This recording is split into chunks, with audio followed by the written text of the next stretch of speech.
spite of all our communication technology, no invention is as effective as the sound of the human voice. When we hear the human voice, we instinctively want to listen in the hopes of understanding it, even when the speaker is searching for the right words to say. That's because the human voice resonates differently from everything else in the world.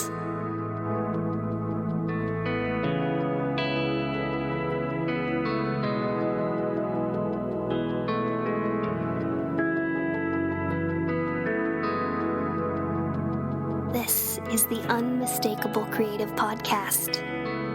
Listen in on candid conversations with creative entrepreneurs and insanely interesting people.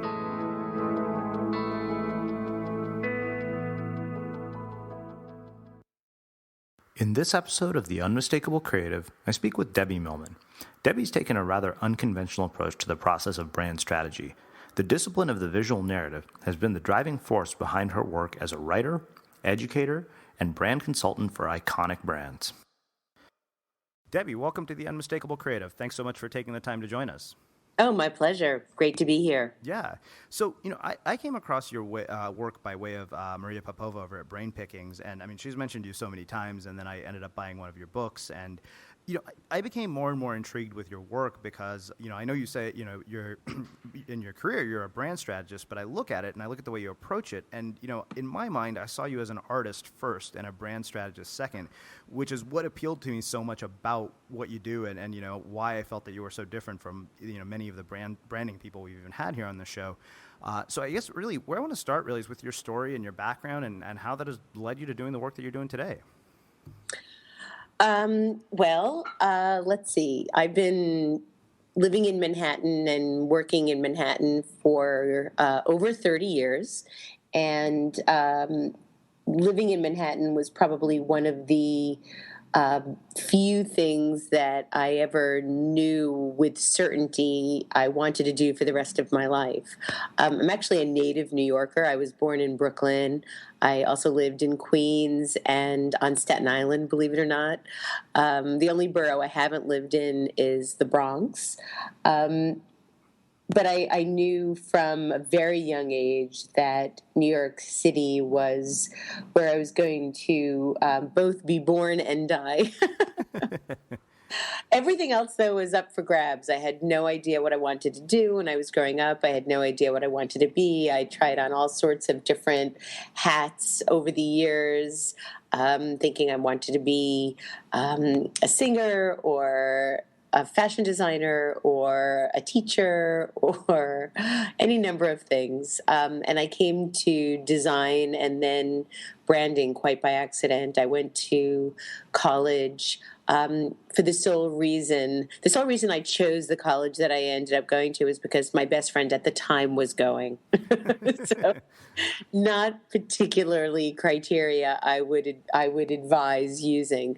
Not that there's anything wrong with going where your best friend is going, but there probably should be some other criteria that are included when making a big life decision like that. But I got lucky in a lot of ways because I ended up at a school that had one of the best student newspapers in the country at the time. And ultimately, after several years of going there, I ended up working on the student newspaper, and that really shaped my career because I, for the first time, was learning and growing and involved in a sort of culture that also gave me a marketable skill, which at the time was paste up and layout. I thought I wanted to be an editor and a writer at the time, but what working on the student newspaper gave me was the ability not only to write the pieces, but also shape and design how they looked in the paper. The editor was also the art director and the layout artist. And so I realized very early on that I had as much, if not more, interest in how something looked in the paper as how it read. And so when I graduated college in 1983, it was very hard for me to find a job in journalism, but quite easy for me to find a job at a magazine doing layout and paste up. And that's really where my career in design began. Mhm. Well, there's a lot of, it's always interesting for me to look back at the earlier part of somebody's background. And, I love that you brought up, you're, born in New York and you're going to die in New York. And I think to think back to a collection of essays that I've stumbled upon, which may have, made its way to you, called Writers on Loving and Leaving New York. Yes. An anthology. And I've been reading it and I'm like, wow, this is like the greatest thing ever. I am not a New York person by any stretch of the imagination. I'm very much a West Coast. I'm like, get me the hell out of the cold person. Yeah. But, one of the things I'm very curious about, your approach to this is so unique, and I'm very curious about sort of the early influences in your life and that have shaped you sort of as a creative person, as an artist. When you were growing up, like, obviously an ecosystem like New York, I think, lends itself naturally to being a creative person, but not everybody comes out of New York and ends up you. So I'm really curious about some of those early influences in your life. Well, I was really, really influenced by contemporary culture, the contemporary culture of the 70s, and still am to a large degree. I was obsessed with music. I was obsessed with television, movies. I was my childhood was actually pretty brutal, and everybody's childhood is brutal in some ways. But mine was particularly brutal in that I didn't have a lot of guidance and suffered quite a lot of violence. And so I escaped as much as I possibly could into my own fantasies, and used a whole slew of things as vehicles in which to do that. So early on, I was really, really into creating stories, creating my own little worlds of paper dolls and magazines and anything that I could project what a perfect life could be. I would create to be able to have some way of coping, I guess, with the turbulence that I was experiencing in real life. So I would create these sort of fake lives, I guess, these two-dimensional experiences that would allow me to be creative and safe at the same time.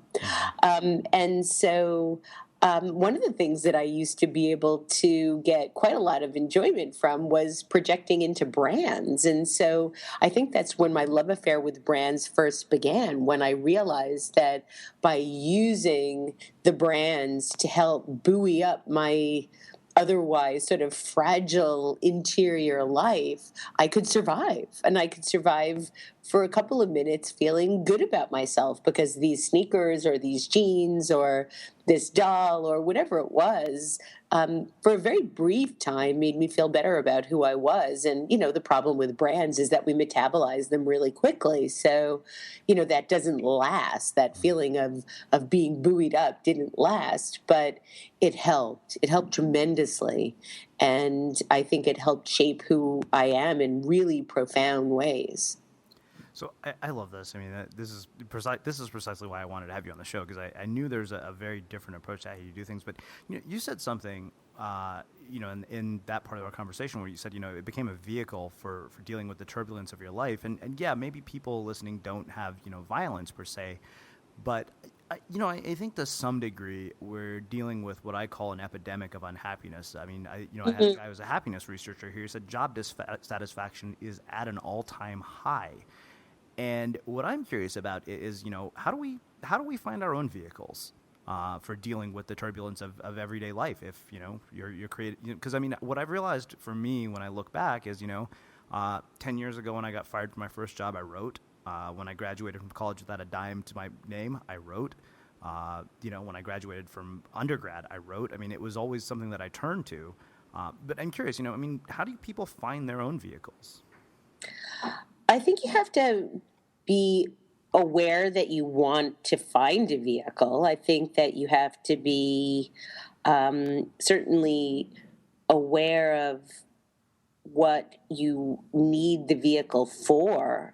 But I also think that, if you're doing something, and I spent a lot of time in my life always going back to different things as well. I went back to painting, I went back to writing, certain things that I depended on and didn't necessarily have to worry about the opportunity or the thing that I went back to going away, because it didn't there wasn't a structure in my life that allowed it to either go away or to stay. It was just something that I did or didn't do based on my own desire to either do it or not to do it. But I would suspect that if you are going back to certain things with regularity, as sort of de facto states, it very well may need to be the state that you allow yourself to be in, more regularly, because it seems to me that that's the area of your life that you trust. Hmm. It's interesting that you say that that's the area of your life that you trust, because I said, sometimes the reason I turned to a blank page is it was the only place where I felt like I wasn't being judged. Yeah, exactly. I think Jessica Hish talks about this quite a lot. The great graphic designer and letterer and self-professed cat lady. She talks about being a procrastinator, or a procrasti-worker. That's how she puts it, and suggests that whatever you're doing when you're procrastinating is likely the thing that you should be earning money doing. Hmm. Yeah, I mean, it's really, well, I think that makes a perfect setup for what I want to get into next. But yeah, I mean, I can't, it's funny because I realized, this morning I was writing and I said, this is when I'm in my element. This is it. This is what I'm always craving almost all the time. I need this in my life. And, I said, 10 years ago there was nobody reading, but I was still writing. 10 years from now, there may be nobody reading or listening, and I'll still be writing. Right. Well, you also have to think about, and I think quite deeply, who are you doing it for? Mm-hmm. And if you're doing it for an audience, if you're doing it for accolades, if you're doing it for feedback, chances are those aren't sort of interesting enough reasons to get people engaged in whatever it is you're doing, Mm-hmm. because it's manipulative. You're doing it for the feedback, you're doing it for the response. I think that it's probably more likely that you'll be given accolades for doing something if you're not seeking them specifically. But why are you doing it? What are the motivations for doing something? Are you doing it because you have no choice, because you have to, because you can't live without doing it? Or are you doing it because you need something from someone else? Uh-huh. Chances are, if you need something from someone else, you're not going to get it by doing the thing that you think you need to do. Okay, you just hit one of my hot buttons, because this, to me, honestly, like, it's really easy to, I think that I understood it intellectually. Like, when somebody like you told it to me, Danielle Laporte, who's a friend of ours and has been on the show multiple times, told me once, your art can never be about the money, and my response has always been, well, that's easy for you to say. But I can tell you, when I got it, it was like night and day. Everything changed. And it was, I mean, like you talked about, the accolades came, and it was really weird because suddenly they didn't matter anymore. But I'm really curious. I mean, I want to dig deeper into this. For you, was there a point at which you made that shift mentally where it was no longer about, the external things you gain from making art? And, how do people get there? Because I can tell you a lot of people are going to listen to that. And, it's the person struggling who has nobody reading whatever they're working on, or nobody listening to their music, or, nobody buying whatever they're making. And they're thinking, yeah, that's easy for you guys to say. Well, I don't think that there's a lot of easy things that can be said about doing what you love and being paid to do what you love. The fact of the matter is, I never felt, and still struggle with feeling, entitled to make money from my art. And I don't actually make money from my art, and I don't make money from my podcast, and I don't make much money from my books. I actually set my life up because I was in a way that was structured because I was afraid that I couldn't make money doing all of the things that I love. And I've written about this actually quite substantially. In the summer of 1983, when I graduated, I affectionately refer to that summer as the summer of David Bowie's Modern Love and the Police's Synchronicity. Those were the two of the big summer albums back in the day when there were albums. But I had tremendous aspirations. I had aspirations to be a writer and a painter and a poet and any number of creative things, but did not feel even the remote possibility that I could make a living doing any of those things. Mm-hmm. And had absolutely no confidence in my ability to do pretty much anything. I started looking for a job after I graduated, and after a couple of weeks, without any success, was seriously considering going to secretarial school so that I could learn how to type and become a secretary. Thankfully, I was able to get a job at a magazine doing layout and paste up. I was making $6 an hour doing sort of old school page layout. But I did that because I didn't think I had any other choice. It never occurred to me that I could make a living doing my first choice, doing my first love, and spent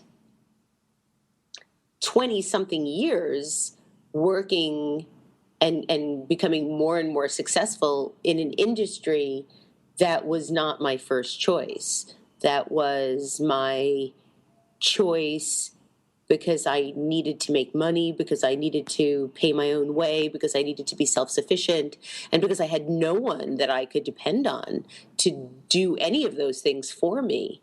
So for me, it became, how do I, if I want to live an authentic life, if I want to live a life that isn't a complete waste, if I want to live a life that isn't about commerce and just making money, then I have to try to figure out a way to do that alongside what I've been calling my day job all these years. Mm-hmm. And so really wasn't until I started doing Design Matters that I did anything that was in any way a public endeavor that was also purely creative and not about making money or helping to pay my rent.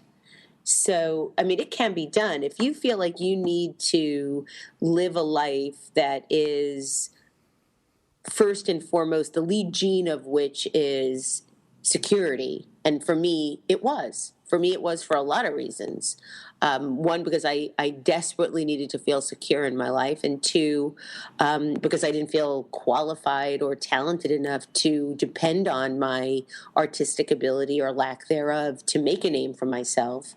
I multitasked. You know, I did the day job and spent a long time ignoring my creative aspirations or my purely creative aspirations, because I do think that there is an element of being creative in what I do during my day job, but then made enough money to feel a little bit safe because the fact of the matter is, what's sad about that whole concept is that if you don't feel safe, no amount of money is ever going to make you feel safe.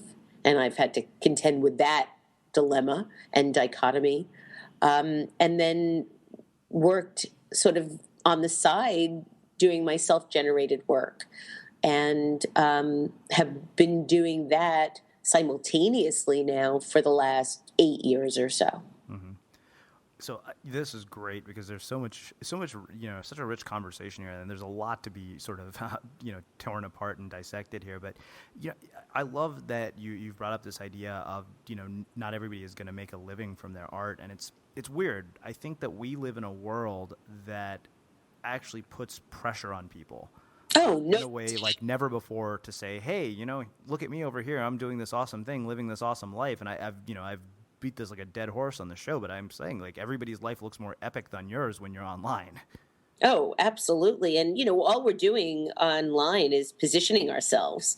It's what brands do every day. We're just positioning ourselves to be perceived in a specific way. Whether or not it's true or authentic is a completely different conversation, really. Mm-hmm. um, there, the only thing that I can tell you about making it quickly is that everything meaningful takes a long time. Yeah. And the other sort of quote of note of mine is that I've been saying lately that I feel like we are living in a 140 character culture where everything has to happen, really truncated and super fast and telegraphic. Mm-hmm. And I just don't think that success is like that. I don't think that success is something that you get. I think success is something that is earned, and it's earned over a series of accomplishments. It tends not to be overnight. It tends not to be fleeting if there's something meaningful behind it. And it takes a certain level, I think, of self-awareness to even know what you should become successful for. Mm-hmm. And we don't know that when we're in our 20s. I mean, it's the rare genius that can do something in their 20s that sustains them for the rest of their lives. Yeah, I would. Well, my early 20s are a complete train wreck. So, Oh yeah, my yeah. 20s basically. I think there's a post on Medium titled "A Resume of My Failures," and that more or less sums up my entire 20s. Oh yeah. I mean, I talk about it at length. That my 20s were a whole decade of experiments in failure and despair. Yeah, I think that's common. I love that you brought up this isn't an overnight thing, and of course, I think everybody's like, oh well, overnight success. I spoke with Mason Curry. I'm sure you probably are familiar with his new book, Hmm. Daily Rituals. I was chatting with him yesterday, and the conclusion that I woke up with this morning, when I was doing my daily writing session, I said, you know what, making art is a lifetime commitment. And that's Yes. the only thing I've realized from all of this. And I'm like, I'm going to basically probably die with a pen in my hand and a notebook in my pocket. Either that or, having had a good meal after great sex, more ideally the second. uh, but yeah, I am really glad you brought up the self-awareness piece because I think that really makes a perfect setup for talking about what I want to get into next. I mean, you mentioned throughout college you kind of had inklings for different careers, different things you wanted to do, and there's a lot of things that come for this for me. I mean, our education system today, especially, I feel gives us sort of a limited view into what's possible because they kind of say, hey, these are the options on the table, and nobody ever put the idea in my head that you don't have to choose from the options on the table. But I think there's something else here that's actually much deeper for me that you said is that, when you went in to do layout work, you recognized that you enjoyed the visual look and feel of it, which, being exposed to your work, that's not shocking at all to me. But what I'm really curious about is, recognizing that you're in one of those moments that, hey, you know what, something special is going on here because clearly, that whole idea has made itself into your work later on in your life. And I'm really curious, what are your thoughts on that? I mean, how do we know when we're in those moments that could mold us into who we become later on? Oh, that's such a good question. There is no way to know. All I can tell you is that the one of the moments that I felt was the most humiliating and depressing and sort of demoralizing ended up being one of the most important moments of my life. And so I think that most people see rejection as failure. And I don't think that something can be deemed a failure until you actually stop trying. Then it's a failure. Failure is really not a defeat until you stop trying. Failure is an obstacle, as is rejection. Mm-hmm. And I think that that's something that people don't fully understand. They see obstacles as dead ends and they're not. I think that everything is every experience is filled with some type of obstacle or some type of challenge, and we have to work through those, not retreat. Mm-hmm. And I think it's not so much the problem that is paralyzing. It's the notion that we can't get over the problem that becomes paralyzing. Oh yeah, I think that this is another one of those things that we've endlessly talked about is when I have found that once your circumstances and your identity become intertwined, you're basically into a downward spiral. And it's so easy to compare ourselves. You talked about, comparing, to these other epic lives. Well, when you do as many interviews as I think you and I have both done with people, you very quickly realize that there is a common denominator, and the common denominator that almost everyone on this planet shares is some self-doubt. We don't know how to compare how we compare to others, and we're always judging ourselves and we're comparing ourselves to others, and we think that people have it better because we just assume that they do. And with all the interviews that I've done, and I've done probably close to 300 interviews, whether they be on my podcast or in my books or in real life, the common denominator that all of the thought leaders and writers and designers all seem to have is this sense of self-doubt, some as deep as self-loathing. No one I've interviewed wakes up every day and thinks, yay, today I'm going to be a genius again.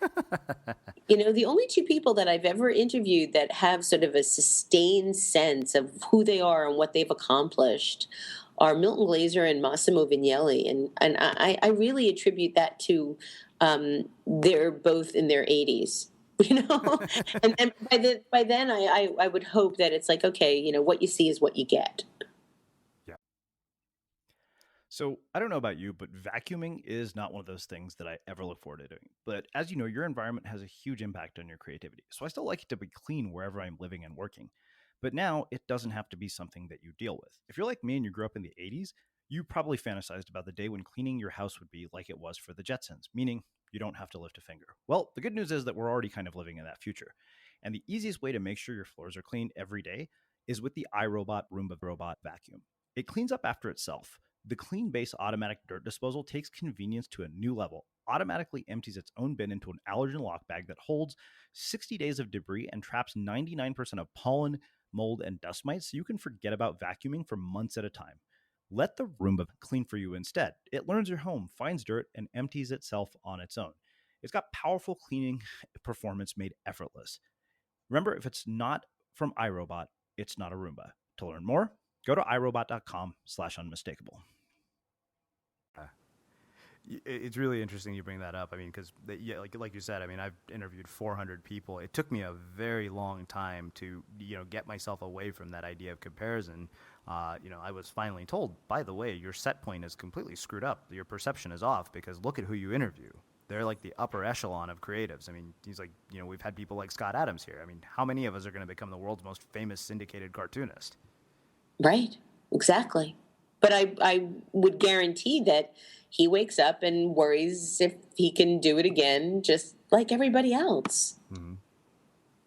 Yeah, I mean, I think it's such an interesting thing is that you find that as the common denominator. I guess for me, one of the other common denominators that I've consistently found, when I look back at hundreds of interviews, I'm like, what's the common thread? Pain for every single one of them. Somehow, somewhere, it seems to be the one thing that actually molds them in the way into who they are. Right. Absolutely. Absolutely. And I think the difficult moments of our lives help shape us in really sad ways, because we then start to, we have a lot of post-traumatic stress disorder over those experiences. And if we're not careful, we use those experiences as a foundation of what we expect of our lives or what we expect from others. And it really does limit what we can achieve or what we can accomplish or what we can do, because we're always sort of fighting against that bad thing happening again, Mm-hmm. as opposed to realizing that if it did, we might respond to it differently because we have more experience, or we might be stronger than we think. But there's so much trauma that occurs in people's lives that we have such difficulty letting go of, and it shapes who we become in such profound ways that I think we'd just be so much better off as a species if we had some more codified way to be able to manage those situations with more support, with more resources, with more education, with more empathy. Mm-hmm. Yeah, no doubt. I mean, I think it's one of those things. To me, I guess that's why I've always turned to writing or to other creative pursuits, which seem to have been my escape from all of those things. But the issue with using things as an escape is that it becomes a sidebar or a wormhole that you sort of burrow into. Yeah. I think that there's so much shame involved in the trauma that we've all sort of experienced that prevents us from living our fullest life, because we're so ashamed Mm-hmm. of what that trauma has done to us. And that's really what I think becomes so insidious. Not that I want to be a real buzzkill here. Well, don't worry. I'm going to get you off of this thread pretty soon.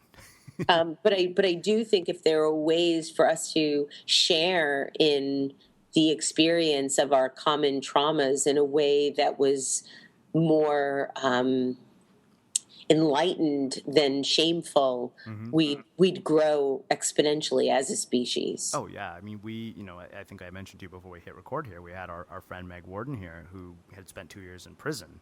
And one of the things that she said in our chat was, she knew that having a son, she realized she made a very conscious choice that she would basically live her life making sure that was not a shameful story. And the truth is that story has touched so many people in so many ways now, for the better. Yeah. Well, that's great. So, well, let's do this. Let's shift gears a little bit. Like you said, we're getting a bit melancholy here. We're going to bring people to tears if we keep going down this thread. One of the things, like I said, that really, at the beginning of a conversation I mentioned to you is, when I came across your work on brain pickings, and then I went and said, and it was like, you're a brand strategist? And I said, you seem like much more of an artist than a brand strategist. So, the way you approach your work, even, like I've thumbed through your books. I have I think the self-portrait as a trader, I have that one sitting on the coffee table at home. And then, I've stumbled up on the other ones in bookstores. And it's kind of like, this is so not the typical book that I was expecting for a branding book, because, you have these really crazy handwritten notes. I'm really, what I want to really get into now is your creative process. I mean, how does this all come together? I mean, in my mind, I love it, but I don't think anybody sits down and says, I'm going to write a marketing book. And you know what? I'm going to write it in letters, and it's going to be handwritten. Some of it will be hard to read. And, and to me, I was like, wow, there's so much we could learn from here. I love that you do this because it's so unique and so different. So I would love for you to talk about your creative process and how you've kind of arrived at this conclusion of this is how I'm going to make my art. Oh, you ask really tough questions. Well, I told you, you should have been warned. That's what happens if you don't listen to one of my episodes before you come on the show. I'm so sorry. No worries. I'm just kidding. But no, seriously, it's because I really, honestly, I'm very curious. Well, I think that for me, the notion of storytelling has always been a big part of who I am. How do I tell a story? Whether it be a visual story, whether it be a verbal story, whether it be the story that I wish I lived in. And so because I have been painting and drawing since I was very, very little, over the years as I was growing up, I was very, very interested in painting words. And when I was in my 20s and was at that point still dabbling in the idea that I could be an artist before I sort of gave up the idea. I was doing quite a lot of work that first started as drawing words. And then because I was also writing simultaneously, and because I was doing a lot of creative writing, the two sort of dovetailed. It was like sort of that Reese's commercial where the chocolate and the peanut butter fall into each other by accident. It was sort of that way for me, where the writing and the creative aspect of drawing words overlapped in a way that felt really, really interesting to me. And at the time, I was cautioned by an artist named Catherine Umstead, who's also a very good friend. And at the time, she was cautioning me to consider that if I was indeed going to draw words or draw language, that I needed to be sure that the quality of the writing was as good as the quality of the drawing, and the quality of the drawing needed to be as good as the quality of the writing. Otherwise, one would dilute or confuse the other. And I've taken that advice, that guidance, really, really seriously, and so have worked really hard to continually try to increase my skill in both drawing and writing, both as individual disciplines as well as the discipline of visual narrative. In terms of writing and then designing for something that is also written, I absolutely do one before the other. I always write what I'm going to draw first. I don't just sit with a box of creative tools and write and design at the same time. I create a piece of work that's either a poem or an essay or a short story or just a sentence, and I craft that until I feel that it is the best that I could possibly make it be.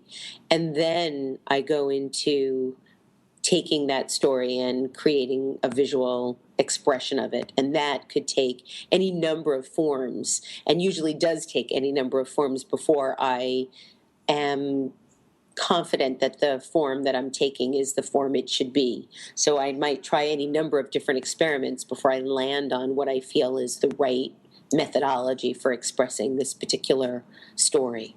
Wow. And so it could be more conceptual, it could be more literal. I spend a lot of time thinking about method and materials, and I've become a lot more sculptural in the kind of work that I'm doing, where it becomes a three-dimensional piece, not just a two-dimensional flat drawing. I'm doing a lot with felt, and I'm doing a lot more with sewing, and a lot more with construction, which I really, really like. Okay, I love this. This is like hands down been my favorite part of our entire conversation. So I want to talk about two things here. You know, you brought up this idea of the discipline of visual narrative, which I think is fascinating. That's probably what I'm going to title the interview. I want to talk about craftsmanship for a little bit. I mean, one of the things that we've really hit home, as I've talked to several people probably for the last month or so, is really the idea of mastering a craft. I mean, I think that we are at a point where that is really what stands out on the internet. You can tell who is good at what they do. Yeah. I mean, I'm curious, from both the writing and the drawing side, I mean, what have you noticed that has allowed you to, work towards mastery, and what do you think it is that has, what do you think are the common elements for people who really are masters of the craft? Well, first of all, you have to want to be somebody that continually improves, and not somebody that feels like they got what it takes at the moment. I find that the most interesting journeys I've seen artists take are the ones where they still feel like their best work is in front of them, or they're still really looking to unearth something new. Like one of my heroes is Paula Scher. Paula is in her 60s, and I think that she's still doing her best work. Like everything that she's doing is still interesting and is still has a certain rigor in it. She's not resting on her laurels. She's still looking for new ways to express things. So I think that there needs to be a willingness to keep experimenting, keep taking risks, keep being willing to fail. So there's that. But I also think that there's something wonderful about aging, in that you have a much bigger body of experience to pull from. And so it's unfortunate that we see aging in this sort of really pejorative manner, and there's a lot of ageism now. Of course, there's lots of isms, but it's certainly not something that people often talk about. Oh, I'm really looking forward to getting older, but you do get an enormous amount of material just from living and just from experiencing, which I would not trade. I love the idea that I can pull from so many years now of experiments and of experimenting and so many failures even. And there is something really comforting about the idea of knowing that failure won't kill you. It won't destroy you. That you can start something all over again, and it's going to be just another opportunity to learn something about yourself, which is phenomenal and necessary in order to keep growing. So there's that.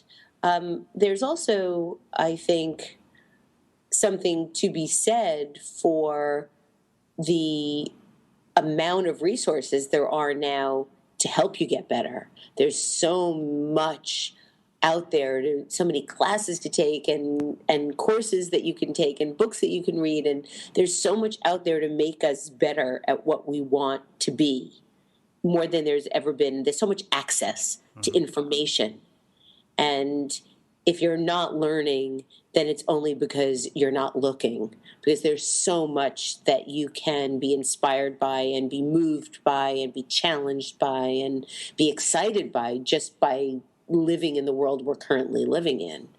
So for me, it's a constant, everyday opportunity to learn, to improve my skills, to increase my ability to do anything, which is amazing. We all have that, though. Everybody has that now at their fingertips, literally and figuratively. Yeah, no doubt. I mean, I think it's really interesting, this whole idea of the discipline of visual narrative. I mean, one of the things that we, as people listening know, and if you've seen our website, you know that we do a lot of visual work now.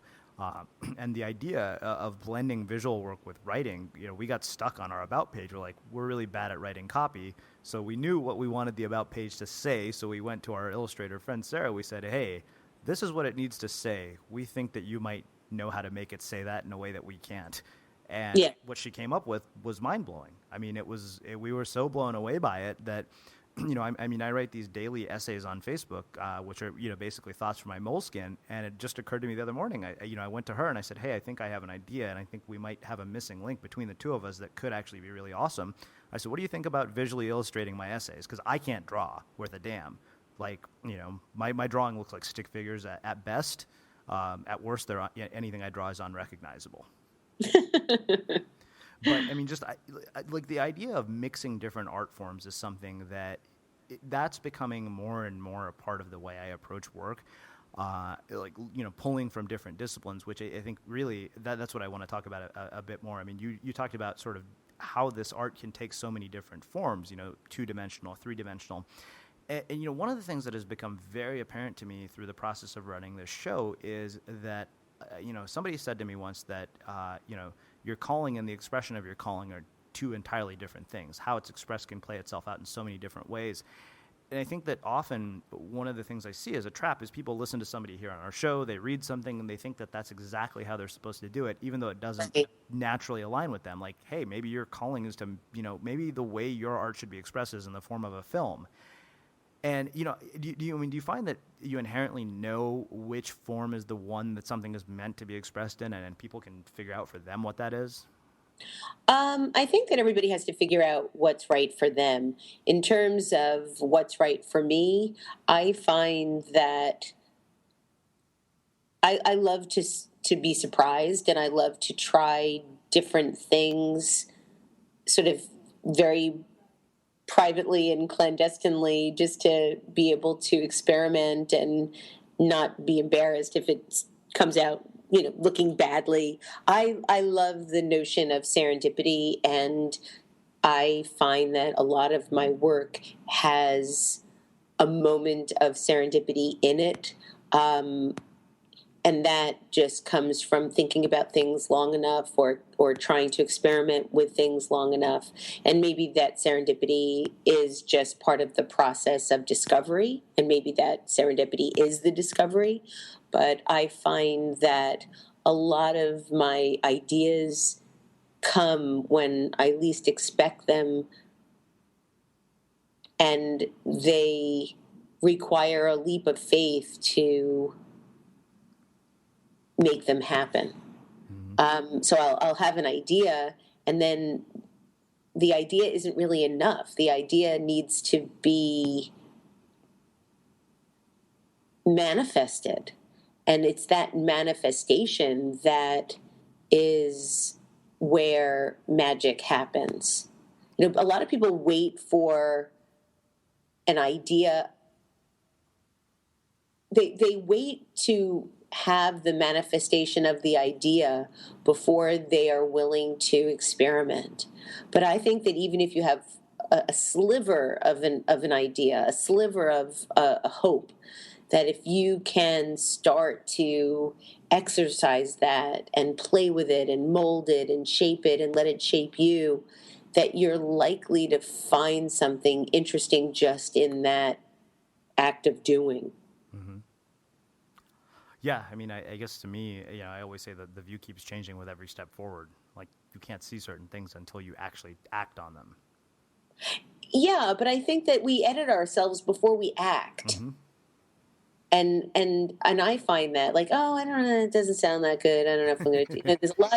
There's a lot of we put our own obstacles in our own way. But I think that even if you have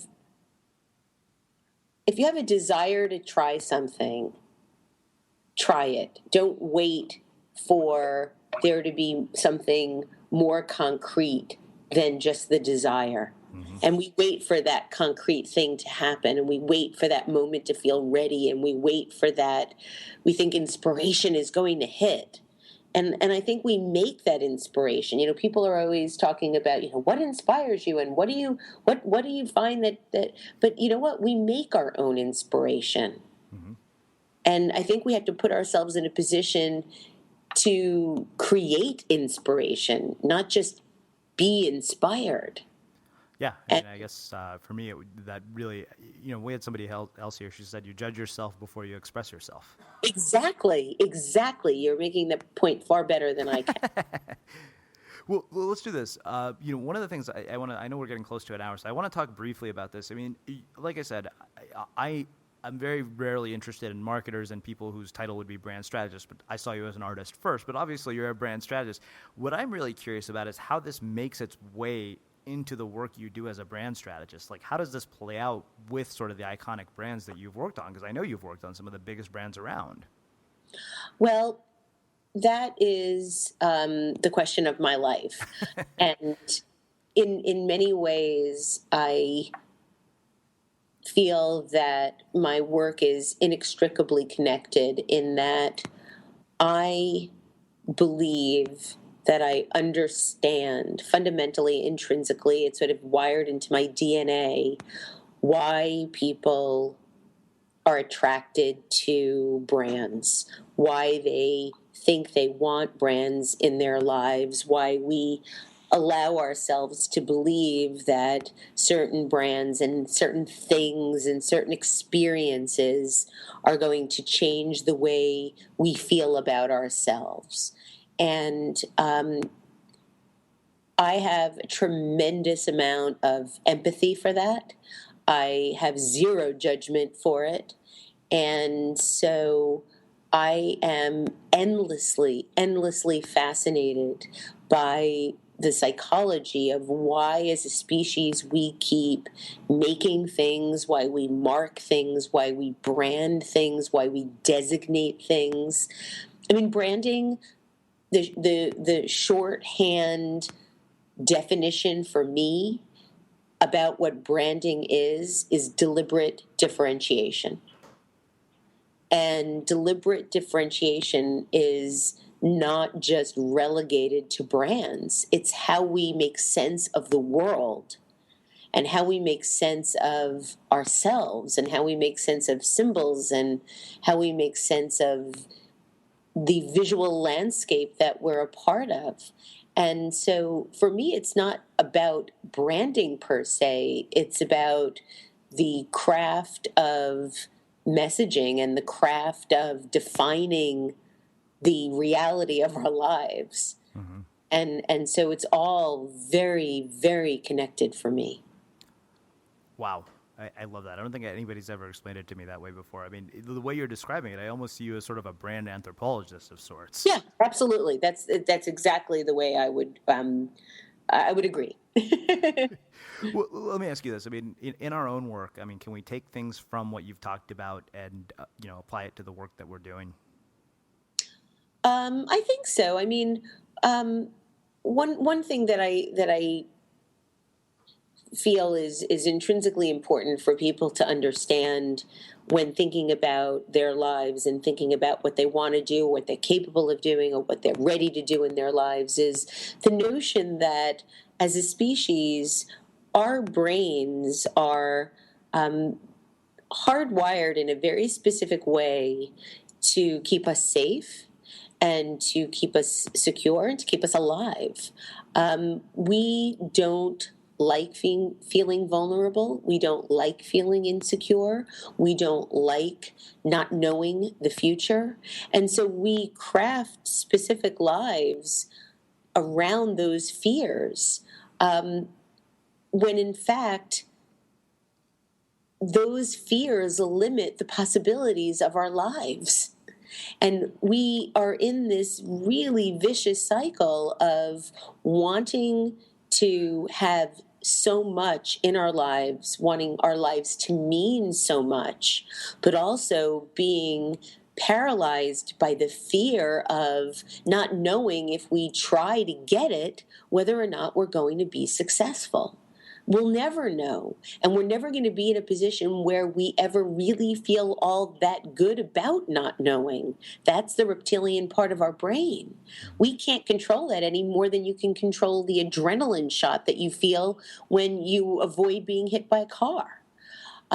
So I think that if you want something very badly in your life, but you're afraid to go after it because you're afraid to be in a vulnerable position, or you're afraid to put yourself out there in a way that means that you're going to experience some type of shame or rejection, you must figure that out. You must analyze yourself in a way that allows you to simultaneously believe that you can be insecure, but you could also be successful at the same time. And there are many, many ways that you can get through that and make that happen.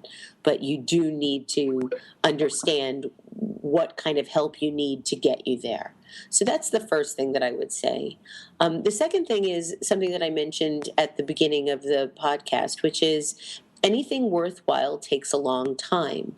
And so if you expect success to be immediate, you're not really looking for success. You're looking for something much different. You're looking for reassurance. You're looking for a way to feel good about yourself, that ultimately that success is not going to provide. And so again, another point that I made earlier, and this really comes from Dan Pink and his idea that we metabolize brands very quickly. I'm going to go a step further and say we metabolize everything very quickly. We are a species that metabolizes our food, and we metabolize love. We metabolize everything. So anything that we use, and I'm using the word use in a very specific way, quotes around the word use, anything that we use to create a sense of how we feel about ourselves is fleeting. How we feel about ourselves is how we feel about ourselves. That baseline is something that we need to work on with or without the accoutrements of our culture. And so if you're looking for anything outside yourself to make you feel better about yourself, it's a fool's game. Work on yourself first. Figure out why you need these things, and your journey in then getting those things will be much more educated and much more worthwhile. Wow. Well, I think that makes a really just fitting end to our conversation. So I want to close with my final question. I jokingly said I finally figured out how to change up the ending question. So, our show is called The Unmistakable Creative, and I mean, you've worked on iconic brands and you've talked to people who really honestly qualify as being unmistakable. So I'd love to hear your thoughts on, in a world of this much noise, how do you become unmistakable? I think that you become unmistakable by making a lot of mistakes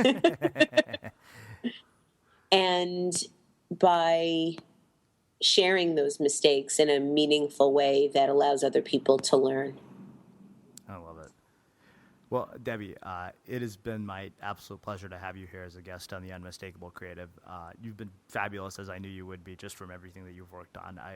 Honestly, I'm such a huge fan of everything that you do. It's such a different way of approaching work, and I think people are going to really learn a lot from our conversation. Thank you. It's really, really an honor to be on your show. I really appreciate it, and thanks for the really great, thought-provoking questions. Thanks, and for those of you guys listening, we'll wrap the show with that. Thanks for listening in on another candid conversation at The Unmistakable Creative. Embrace your inner misfit. Express your creative voice. And remember, the goal isn't to live forever, but to create something that will.